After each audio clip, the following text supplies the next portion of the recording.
but not every story is going to work with every social media channel. So be quite targeted, very similar to PR as well. My favourite social media channel is blogs. I think blogging is, if you don't have a blog, start a blog today. Go home and start a blog.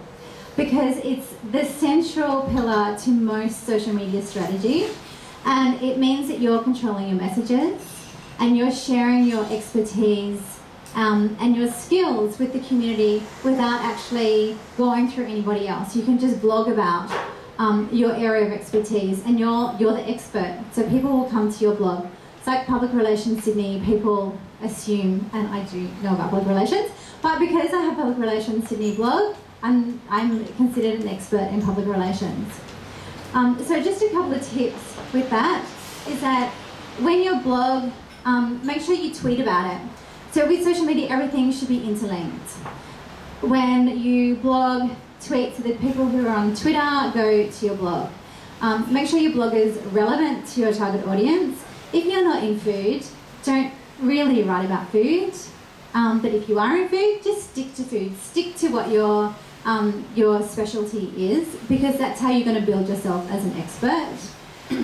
Make it up to date.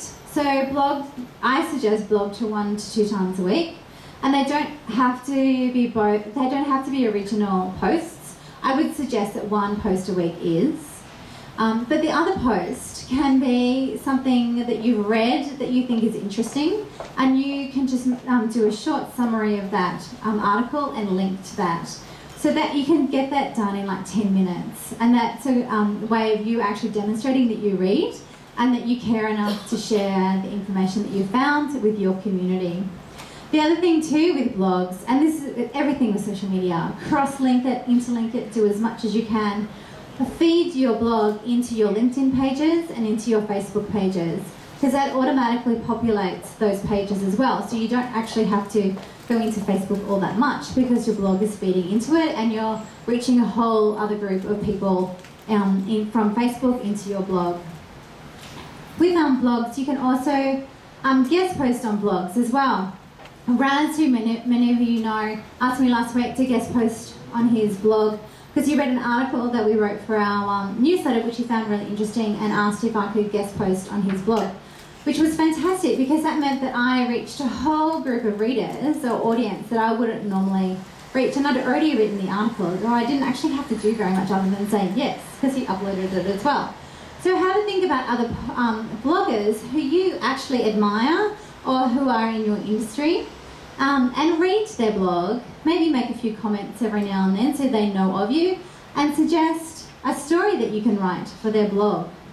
Another great way with blogs as well, which is really not time consuming at all, is making comments on blogs as well. So some of those high profile blogs, if you put a comment on it, and actually add your URL to the comment section, because quite often they'll absolutely ask your name and your email address and your URL or your website address.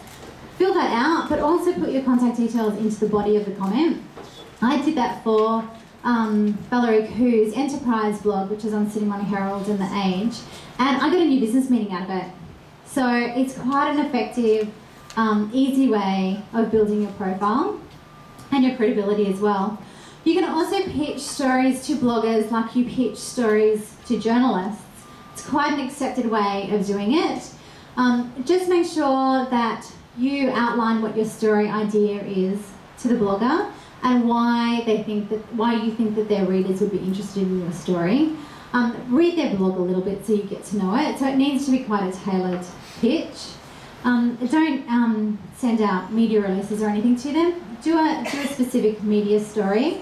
And it actually works quite effectively. I run workshops on PR and social media, and one of the PR people that was in the workshop said that she pitched a story or a product into Mia Friedman, Mamma Mia, and she said that she loved it. Keep on sending product. So she wrote about the product, and now they're sending product as soon as they get a new. It's a cosmetic range.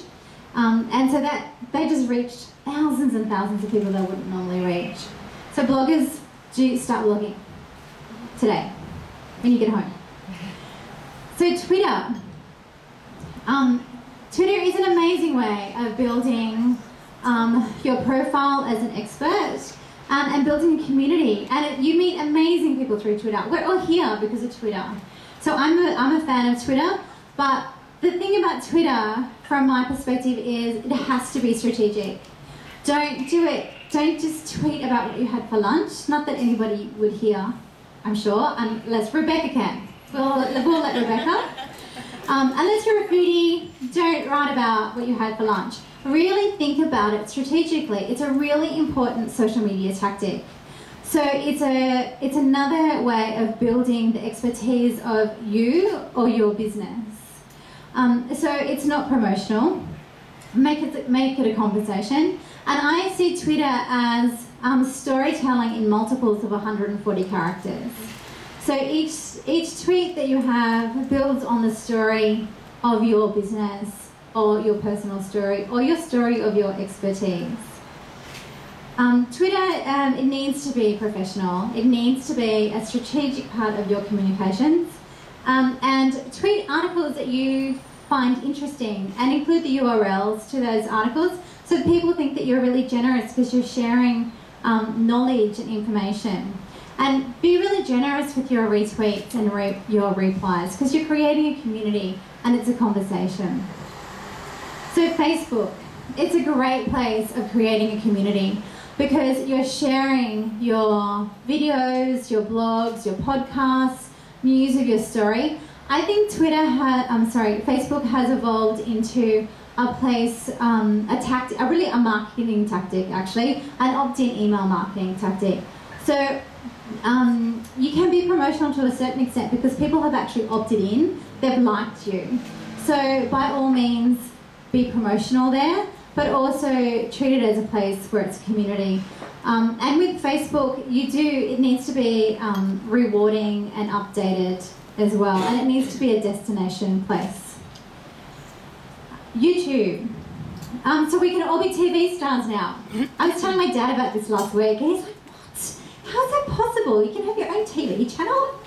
Like, yeah. So we've got our own TV channel at Public Relations Tips TV. And there's a few people here that has TV channels as well. So I think YouTube is underutilised from a communications perspective at the moment. It's the next big thing because it really enables you to visually enhance your key messages and your stories. And it means that you don't have to just tell your stories alone, which is a very important place to do that. So you can YouTube about your area of expertise, but you can interview people as well. Interview people experts in your industry or the industries that you actually want to get into. So it's a visual impact tactic. Something to think about with YouTube though is that content is king. So you have to provide really relevant,